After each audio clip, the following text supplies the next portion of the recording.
ತಾಲೂಕಿನಾದ್ಯಂತ ಅಕ್ರಮ ಮದ್ಯ ಮಾರಾಟ ಮತ್ತು ಮದ್ಯ ಸೇವನೆ ಮಾಡುವವರ ವಿರುದ್ಧ ಕಠಿಣ ಕಾನೂನು ಕ್ರಮ ಕೈಗೊಳ್ಳಲು ಸಾರ್ವಜನಿಕರು ಸಹಕಾರ ನೀಡಬೇಕು ಎಂದು ಜಿಲ್ಲಾ ಪೊಲೀಸ್ ವರಿಷ್ಠಾಧಿಕಾರಿ ರಂಜಿತ್ ಕುಮಾರ್ ಬಂಡಾರು ಮನವಿ ಮಾಡಿದರು. ಪಟ್ಟಣದ ಗುರುಭವನದಲ್ಲಿ ಜಿಲ್ಲಾ ಪೊಲೀಸ್ ಇಲಾಖೆ, ಚಿತ್ರದುರ್ಗ ಚಳ್ಳಕೆರೆ ವಿಭಾಗ, ಮೊಳಕಾಲ್ಮೂರು ವೃತ್ತದ ವತಿಯಿಂದ ನಮ್ಮ ನಡೆ ಜಾಗೃತಿ ಕಡೆ ಕಾರ್ಯಕ್ರಮದ ಅಂಗವಾಗಿ ಬೀಟ್ ಸದಸ್ಯರ ಅವರು ಸಾರ್ವಜನಿಕರ ಸಭೆಯಲ್ಲಿ ಮಾತನಾಡಿದರು. ಅಕ್ರಮ ಮದ್ಯ ಮಾರಾಟ ಬಗ್ಗೆ ಅಬಕಾರಿ ಇಲಾಖೆಯವರಿಗೆ ವರದಿ ನೀಡಲಾಗಿದ್ದರೂ ಕ್ರಮ ಕೈಗೊಳ್ಳಲು ಹಿಂದೇಟು ಹಾಕಲಾಗುತ್ತಿದೆ.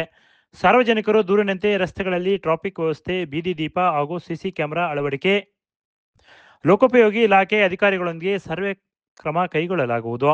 ಬೀಜಿಕೆರೆ ಪೊಲೀಸ್ ಠಾಣೆ ಸಿಬ್ಬಂದಿ ಕೊರತೆ ನೀಗಿಸಲು ಪರ್ಯಾಯವಾಗಿ 112 ವ್ಯವಸ್ಥೆ ಕಲ್ಪಿಸಲಾಗುವುದು. ಬೀಟ್ ವ್ಯವಸ್ಥೆ ಕಾಟಾಚಾರಕ್ಕೆ ನಡೆಯದೆ ಹೆಚ್ಚಿನ ಜವಾಬ್ದಾರಿ ನೀಡಿ ಉತ್ತಮ ಸ್ಥಿತಿಯಲ್ಲಿ ಕಾರ್ಯನಿರ್ವಹಿಸಲಾಗುವುದು ಎಂದರು. ಗಾಂಜಾ ವ್ಯಸನೆ ಹೆಚ್ಚಾಗುತ್ತಿದ್ದು ಪ್ರತಿಯೊಬ್ಬರೂ ಮಕ್ಕಳ ಮೇಲೆ ನಿಗಾ ವಹಿಸಬೇಕು. ವರ್ತನೆ ಬದಲಾವಣೆ ಕಂಡು ಬಂದಲ್ಲಿ ಪೊಲೀಸರ ಗಮನಕ್ಕೆ ತಂದು ಸಮಸ್ಯೆ ನಿವಾರಣೆ ಮಾಡಿಕೊಳ್ಳಬೇಕು.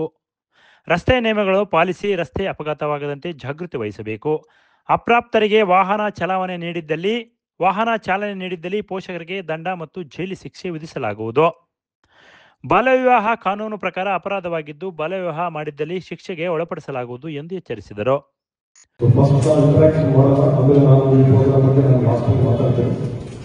ಇಂಟರಾಕ್ಷನ್ ನಮ್ಮ ಎಕ್ಸ್ಪೆಕ್ಟೇಷನ್ ಅಂದರೆ ಸ್ವಲ್ಪ ತಮ್ಮ ಕಡೆಯಿಂದ ನಮ್ಮ ಬೀಟ್ ಜಾರಿ ಹೆಂಗೆ ಆಗ್ತಾ ಇದೆ, ಬೀಟ್ ಕಾನ್ಸ್ಟೇಬಲ್ಸ್ ಹೆಂಗೆ ವರ್ಕ್ ಮಾಡ್ತಾ ಇದ್ದಾರೆ, ಮತ್ತು ನಮ್ಮ ಪೊಲೀಸ್ ಸ್ಟೇಷನ್ ಕಾರ್ಯವೈಖರಿ ಹೆಂಗಿದೆ, ನಾವು ಪೊಲೀಸ್ ಸ್ಟೇಷನ್ ಹೋದಾಗ ನಮ್ಮ ಆಫೀಸರ್ಸ್ ಸಿಬ್ಬಂದಿ ಯಾವ ರೀತಿ ರಿಸೀವ್ ಮಾಡ್ಕೊಳ್ತಾರೆ, ಬಿಹೇವಿಯರ್ ಹೆಂಗಿದೆ, ಮತ್ತು ಪೊಲೀಸ್ ಸಂಬಂಧಪಟ್ಟಂತೆ ಬೇರೆ ಏನಾದರೂ ಸಮಸ್ಯೆಗಳು.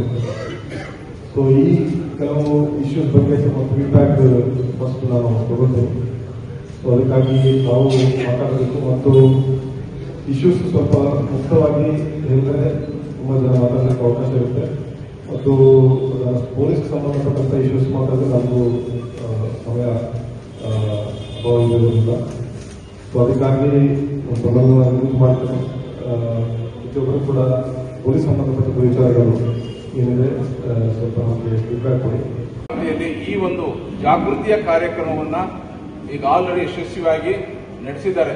ನಿಮ್ಮಲ್ಲೂ ಸಹ ನಡೆಸಬೇಕು ಅಂತ ಹೇಳಿ ನಮಗೆ ಆದೇಶ ಕೊಟ್ಟ ಮೇರೆಗೆ ನಾವು ನಮ್ಮ ಸರ್ಕಲ್ ಇನ್ಸ್ಪೆಕ್ಟರ್ ವಸಂತ್ ಆಸ್ವಂದಿ ಅವರಿಗೆ ಸೂಚನೆ ಕೊಟ್ಟು ರಾಂಪುರ ಪೊಲೀಸ್ ಠಾಣೆ ಮತ್ತು ಮೊಳಕಾಲ್ಮೂರು ಪೊಲೀಸ್ ಠಾಣೆ ಈ ಎರಡೂ ಠಾಣಾ ವ್ಯಾಪ್ತಿಯಲ್ಲಿ 28 ನಮ್ಮ ಗ್ರಾಮ ಬೀಟ್ಗಳಿದ್ದಾವೆ. ಒಂದೊಂದು ಬೀಟನ್ನು ಸಹ 3-4 ಹಳ್ಳಿಗಳನ್ನು ಒಳಗೊಂಡಿದೆ. ನಿಮಗೆ ಅದು ಗೊತ್ತಿಲ್ಲ, 3-4 ಹಳ್ಳಿಗಳನ್ನು ಸೇರಿಸಿ ಒಂದೊಂದು ಬೀಟ್ ಮಾಡಿದ್ದೀವಿ. ಅದಕ್ಕೆ ಒಬ್ಬರು ಬೀಟ್ ಅಧಿಕಾರಿಯನ್ನು ನೇಮಕ ಮಾಡಿದ್ದೀವಿ. ನಾವು ಅಷ್ಟು ಸದಸ್ಯರನ್ನು ಸೇರಿ ಒಂದು ಗುಂಪನ್ನು ಮಾಡಿಕೊಂಡಿದ್ದೀವಿ. ನಾವು ಅರಿವು ಕಾರ್ಯಕ್ರಮ ಹಲವಾರು ಯಾವ್ದಾದ್ರಲ್ಲಿ ನಾವು ಅರಿವು ಕಾರ್ಯಕ್ರಮ ಮೂಡಿಸಿದ್ದೀವಿ ಅಂತೇಳಿ ನಮ್ಮ ಸಬ್ ಇನ್ಸ್ಪೆಕ್ಟರ್ ವೆಂಕಟೇಶ್ ಅವರು ವಿಶಾಲವಾಗಿ ನಿಮಗೆ ತಿಳಿಯಪಡಿಸಿದ್ದಾರೆ. ಅವೆಲ್ಲ ಕೆಲಸಗಳನ್ನು ಮಾಡ್ತಾ ಬಂದಿದ್ದೀವಿ.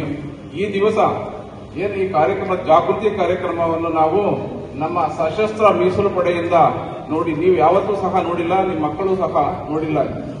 ತಿಳಿಯಲಿ ಅವರಿಗೆ ಏನ್ ನಡೀತಾ ಇದೆ ಪ್ರಪಂಚದಲ್ಲಿ. ಯಾವ ಡಿವೈಎಸ್ಪಿ ರಾಜಣ್ಣ, ದಸಂಸ ತಾಲೂಕು ಸಂಚಾಲಕ ಕರಿಬಸಪ್ಪ, ರೈತ ಸಂಘದ ಜಿಲ್ಲಾ ಪ್ರಧಾನ ಕಾರ್ಯದರ್ಶಿ ರವಿಕುಮಾರ್, ಚಲನಚಿತ್ರ ನಿರ್ದೇಶಕ ಜಿ ಶ್ರೀನಿವಾಸ್, ಕಾಂಗ್ರೆಸ್ ಎಸ್ಸಿ ಘಟಕದ ಜಿಲ್ಲಾಧ್ಯಕ್ಷ ಎಸ್ ಜಯಣ್ಣ, ಹಿರಿಯ ಮುಖಂಡ ಚಂದ್ರಶೇಖರ್ ಗೌಡ ಹಾಗೂ ದಸಂಸ ಸಮಿತಿ ಸದಸ್ಯ ಬಿಟಿ ನಾಗಭೂಷಣ್ ತಮ್ಮ ತಮ್ಮ ಅನಿಸಿಕೆಗಳನ್ನು ತಿಳಿಸಿದರು. ಅಲ್ಲ, ಅದನ್ನ ಸ್ನೇಹ ಜೀವಿಯಾಗಿ ನೀವೆಲ್ಲ ನಮ್ಮನ್ನು ಕರೆದು ಮಾತಾಡ್ತಿದ್ದೀರಿ. ಬಹಳ ಸಂತೋಷದ ಕಾರ್ಯಕ್ರಮ. ಮತ್ತೆ ಮಕ್ಕಳಿಗೆ ರೈಫಲ್ಸ್ ಬಗ್ಗೆ, ಎಲ್ಲ ಶ್ವಾನದಳದ ಬಗ್ಗೆ ಮತ್ತೆ ಅವೇರ್ನೆಸ್ ಕೊಡ್ತಿದ್ದಾರೆ, ಟ್ರಾಫಿಕ್ ಇದ್ರ ಬಗ್ಗೆ. ಇದೆಲ್ಲ ಬಹಳ ಸಂತೋಷದ ವಿಷಯ ಸರ್. ಯಾಕಂದ್ರೆ ನಮ್ಮ ಸಾಹೇಬರು ಇಂಥ ಒಳ್ಳೆ ಕೆಲಸ ನಮ್ಮ ಇದ್ರ ಜಿಲ್ಲೆಯಲ್ಲಿ ಮಾಡ್ತಿದ್ದಾರೆ ಅಂದ್ರೆ ನಾನು ಅವ್ರಿಗೆ ಧನ್ಯವಾದಗಳು ಹೇಳ್ತೇನೆ. ಮತ್ತೆ ಸರ್ ಹೇಳ್ತೀನಿ, ನ್ಯಾಷನಲ್ ಹೈವೇನಲ್ಲಿ ಒಂದು ನಾನು ಬೋರ್ಡ್ ನೋಡ್ತಿದ್ದೀನಿ ಸರ್. ಆ ಕಡೆ ಬಳ್ಳಾರಿಯಿಂದ ಏನಾದ್ರು ಬರ್ಬೇಕಾದ್ರೆ ಏನಾಗಿದೆ ಅಂದ್ರೆ ಅನಂತಪುರ 280 ಕಿಲೋಮೀಟರ್ ಅಂತ ಹಾಕ್ಬಿಟ್ಟಿದ್ದಾರೆ ನ್ಯಾಷನಲ್ ಹೈವೇ. ಅದಿನ್ನೂ ಬರೀ ಇಲ್ಲಿರೋದು 100 ಚಿಲ್ಲರೆ ಇರ್ಬೋದು ಸರ್. ಅದು ಯಾರಾದ್ರೂ ನೋಡ್ಬಿಟ್ರೆ ಏನಪ್ಪ 280 ಕಿಲೋಮೀಟರ್ ಇಷ್ಟು ದೂರ ಹೋಗ್ಬೇಕಾ ಅನ್ನೋ ಒಂದು ಮನೋಭಾವನೆ ಬರ್ತದೆ. ಅದೊಂದು ನ್ಯಾಷನಲ್ ಅವರಿಗೆ ನಮ್ಮ ಮಾತು ಹೇಳಿದ್ರೆ ಕೇಳೋದಿಲ್ಲ, ನೀವು ಹೇಳಿದ್ರೆ ಅನ್ನೋದು ಕೇಳ್ತಾರೆ ಅಂತ ನನ್ನ ಅದು ಸ್ವಲ್ಪ ಬೋರ್ಡ್ ಒಂದು ಇದು ಮಾಡೋದು. ಆಮೇಲೆ ಇಲ್ಲಿ ತಾಲೂಕು ಆಫೀಸ್ ಮುಂದ್ಗಡೆ ಒಂದು ಬೋರ್ಡ್ ಇದೆ ಸರ್. ಅದು ಅನಂತಪುರ ಇದು ಒಳಗಡೆ ಹಿಂಗೆ ತೋರಿಸಿದ್ದೆ ಅದು ಗುಡ್ಡಕ್ಕೆ ಹೋಗ್ತದೆ ಸರ್. ಅದು ಯಾರಾದ್ರೂ ನೋಡ್ಬಿಟ್ರೆ ಸ್ವಲ್ಪ ಅವನು ಅನಂತಪುರಕ್ಕೆ ಹೋಗೋದಿಲ್ಲ, ಗುಡ್ಡಕ್ಕೆ ಹೋಗ್ಬಿಡ್ತಾರೆ. ನಾನು ಯಾವಾಗ ಪ್ರತಿ ದಿವಸ ನಾನು ನೋಡ್ತಿರ್ತೀನಿ, ಇದು ಏನಪ್ಪ ಇಷ್ಟೊಂದು ಇದ್ರ ರೀತಿಯಿಂದ ಎಲ್ಲ ಹೇಳ್ಬೇಕಂತಂದ್ರೆ ಗೊತ್ತಿದ್ದವರು ಎಲ್ಲಿಂದನೋ ಬಂದಿರ್ತಾರೆ. ಆ ಬೋರ್ಡ್ ನೋಡ್ಬಿಟ್ಟು ಸೀದಾ ಅಡವಿಯಲ್ಲಿ ಹೋಗ್ಬಿಡ್ತಾರೆ ಸರ್.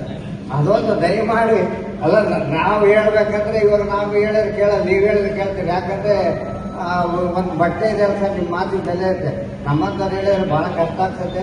ದಯಮಾಡಿ ನೀವು ಹೇಳಿದ್ರೆ ಒಂದು ಇದಾಗುತ್ತೆ.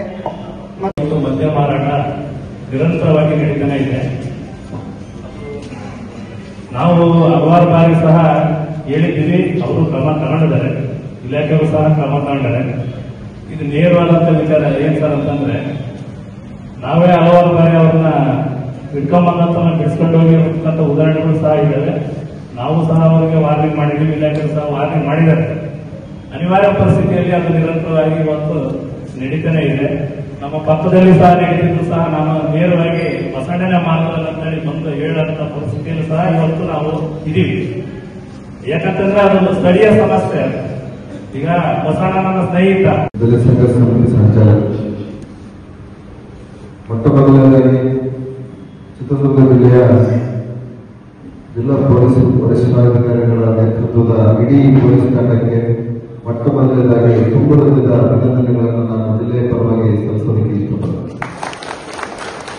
ಕಾರಣ ಇಷ್ಟೇ, ರಂಜಿತ್ ಕುಮಾರ್ ಸರ್ ಬಣ್ಣ ಸರ್ ಅವರು ಈ ಜಿಲ್ಲೆಗೆ ಎಂಟ್ರಿ ಕೊಟ್ಟಾಗಿದ್ದಂತ ಕಾಲುವೆಯಲ್ಲಿ ಶುರುವಾದಂತಹ ಒಂದು ಜಾತಿಯ ಕಲಹ, ಅದರ ಎಚ್ಚರಿಕೆ ಜೊತೆಗೆ ಜಾಗೃತಿ, ಅಲ್ಲಿಂದ ಶುರುವಾದಂತಹ ಅವರ ಜಾಗೃತಿಯ ನಡೆ ಇವತ್ತು ಇಡೀ ರಾಜ್ಯದ ಗಮನವನ್ನು ಸೆಳೆಯುವಂತಹ ನಿಟ್ಟಿನಲ್ಲಿ ತಮ್ಮ ಕಾರ್ಯವೈಖರಿಯನ್ನ ನೀವು ಮೂಡಿಸ್ತಾ ಇದ್ದೀರಾ. ಜನಸಾಮಾನ್ಯರ ಕಡೆಗೆ ಪೊಲೀಸ್ ಇಲಾಖೆಯನ್ನ ಕೊಂಡೊಯ್ತಾ ಇದ್ದೀರಾ. ಸ್ನೇಹದ ಹಸ್ತವನ್ನ ತಾವು ಜನಸಾಮಾನ್ಯರಲ್ಲಿ ಬಿತ್ತುತ್ತಾ ಇದ್ದೀರಾ. ಅದಕ್ಕಾಗಿ ಇಡೀ ಜಿಲ್ಲೆಯ ಜನರ ಪರವಾಗಿ ತಮಗೆ ಮತ್ತೊಮ್ಮೆ ಅಭಿನಂದನೆಗಳನ್ನು ಸಲ್ಲಿಸ್ತಾ, ನಮ್ಮ ತಾಲೂಕಿನಲ್ಲಿ ನಮಗೆ ತಿಳಿದಿರುವಂತೆ ಎಲ್ಲ ಬೀಟ್ಗಳಲ್ಲೂ ಕೂಡ ನನ್ನ ಗ್ರಾಮ ಕೂಡ್ಲಿಗಿ ಬಾವಿಗಳಲ್ಲಿ ಬರುತ್ತೆ ಸರ್, ಚಿಕ್ಕಮಗಳೂರು ನನ್ನ ಪಕ್ಕದ ಸೇತುವೆ ದಾಟಿದ್ರೆ ನಮ್ದು ಬರೋದೇ ಕೂಡ್ಲಿಗಿ ತಾಲೂಕು, ಬಳ್ಳಾರಿ ಜಿಲ್ಲೆ. ಹಾಗಾಗಿ ಪ್ರತಿನಿತ್ಯ 2 ದಿನ 3 ದಿನಕ್ಕೆ ಒಂದ್ಸಾರಿ ನಮ್ಮ ಸಬ್ ಇನ್ಸ್ಪೆಕ್ಟರ್ ಇರ್ಬೋದು, ಸಂಬಂಧಪಟ್ಟಿರುವಂತಹ ಬೀಟ್ನ ನಮ್ಮ ಸಿಬ್ಬಂದಿ ವರ್ಗದವರು ಇರ್ಬೋದು, ಯಾವುದೇ ಅಲ್ಲಿ ನಮ್ಮ ಶೈಕ್ಷಣಿಕ ಶಾಲಾ ನೀವು ಒಂದು ಕ್ಯಾಂಪ್ ಮಾಡಿದ್ದೀರಾ.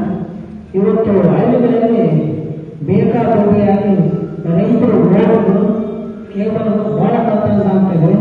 ಮತ್ತೆ ರೈತರು ದನಗಳು ಇದು ಪಕ್ಕದ ಆಂಧ್ರ ಭಾಗದಿಂದ ಅನಂತಪುರಕ್ಕೆ ದನಗಳು ಬಹಳ ಸಾಗಾಟ ಮಾಡ್ತಾರೆ. ರಾತ್ರಿ ಹೋಗ್ತಾರೆ ದನಗಳು, ಎತ್ತುಗಳು ಇರ್ಬೋದು, ಆಕಳ ಇರ್ಬೋದು, ಮತ್ತು ಮೇಕೆಗಳು, ಕುರಿ ಮೇಕೆಗಳು ಅತಿ ಹೆಚ್ಚು ಕಳ್ತನ ಆಗ್ತಾ ಇದೆ. ರಾತ್ರಿ ಇಲ್ಲಿ ಕುಂಟಮನೆಟ್ಟಿ ಪಕ್ಕದಲ್ಲಿ ಒಂದು ದೊಡ್ಡದಾಗಿ ಒಂದು ಗೋಡೆಯಲ್ಲಿ 10 ಚೀಲ 15 ಚೀಲ ತುಂಬಿರ್ತದೆ. 15 ಚೀಲ ಒಂದು ಶೆಡ್ ಮಾಡಿದ್ದಾರೆ ಅವರು. ಆ ಶೆಡ್ಡೆಲ್ಲ ಓಡೋದು ಅವ್ರು ರಾತ್ರಿ ನೈಟ್ ಮತ್ತೆ ಕಾಲು ಹೋದಾಗ ಅವ್ರನ್ನ ಓಡೋದಿಲ್ಲ. ಇಂಥ ಘಟನೆಗಳು ಬಹಳ ನಡೀತದೆ ಮತ್ತು ಹಳ್ಳಿಗಳಲ್ಲಿ ಅತಿ ಹೆಚ್ಚು. ಅದರಿಂದ ಏನಾಗ್ತದೆ, ಸಂಚಾರ ವ್ಯತ್ಯಯ ಆಗ್ತದೆ. ಯಾಕಂದ್ರೆ ಈಗ ಸ್ಟ್ರೀಟ್ ದಾರಿ ರೋಡ್ಗಳೆಲ್ಲವೂ ಇದೆ, ಅವು ಕ್ರಾಸಿಂಗ್ ಎಲ್ಲೋ ಹಾಕಿದೆ. ಒಂದ್ಸಾರಿ ತಾವು ಹಾಗೆ ಹೋಗ್ತಾರೆ, ಅದ್ರ ಗಮನ ಬಂದು ಹಾಗೆ. ಮತ್ತೆ ಸುಮಾರು ದಿವಸದಿಂದ ನಾವು ಆಗಾಗ ಪಟ್ಟಣ ಪಂಚಾಯತಿಗೆ ಏನು CC ಕ್ಯಾಮ್ರಾಗಳನ್ನ ಅಳವಡಿಸ್ಕೊಳ್ಳೋದಕ್ಕೆ ಹೇಳಿದ್ವಿ. ಅವರು ಕೂಡ ರೆಡಿ ಇದ್ವಿ. ಆದ್ರೆ ಆ ನಂತರ ಏನಾಯ್ತು ಗೊತ್ತಿಲ್ಲ. ಯಾಕಂದ್ರೆ ಸುಮಾರು ಅವರು ಇಲ್ಲಿ ಏನಾಗುತ್ತೆ, ಏನಾದ್ರು ಆದಾಗ ಮೊನ್ನೆ ಯಾವುದೋ ಆಕ್ಸಿಡೆಂಟ್ ಆಯ್ತು, ಏನೆಲ್ಲ ಅವಸ್ಥೆ ಪಡುವಂಥದ್ದಾಯ್ತು. ಯಾಕಂದ್ರೆ ಮನೆ ಕೊಡೋದು ನಮ್ಮ ಸಿಬ್ಬಂದಿಯವರೇ. ನಾವು ಎಷ್ಟೇ ಸಾರ್ವಜನಿಕರು ಮಾತಾಡ್ತೀವಂದ್ರೂ ಕೂಡ ಅದನ್ನ ಭೇದಿಸಬೇಕಾಗಿರೋದು ನೀವೇ ಆಗಿರೋದ್ರಿಂದ ಅದು ಅನುಕೂಲ ಆಗ್ತದೆ ಅಂತ. ಕಾರ್ಯಕ್ರಮದಲ್ಲಿ ಪೊಲೀಸ್ ವೃತ್ತಿ ನಿರೀಕ್ಷಕ Vasanth V Asode, cyber crime ವಿಭಾಗದ ವೆಂಕಟೇಶ್ ಚಳ್ಳಕೆರೆ ಠಾಣೆ, PSI Kumar ತಳುಕು, PSI Hanumanthappa Molakalmuru, PSI Mahesh Lakshman Hosapete, Rampur ಠಾಣೆ PSI ಬಾಹುಬಲಿ, ಇನ್ನೂ ಹಲವರು ಮುಖಂಡರು, ಸಾರ್ವಜನಿಕರು ಭಾಗಿಯಾಗಿದ್ದರು. Bureau report PM Gangadhar, Bharat Vaibhav news, Molakalmuru. Thanks for watching. Read, discuss and debate with editor Dr. Yan Prashant Rao. Wanted reporters in print, digital and visual media for Bharat Vaibhav Daily Newspaper, BV News 5 Channel and BV Fast Web News from all the talukas of Karnataka, Goa and Maharashtra. If interested, send your resume to 9019229369.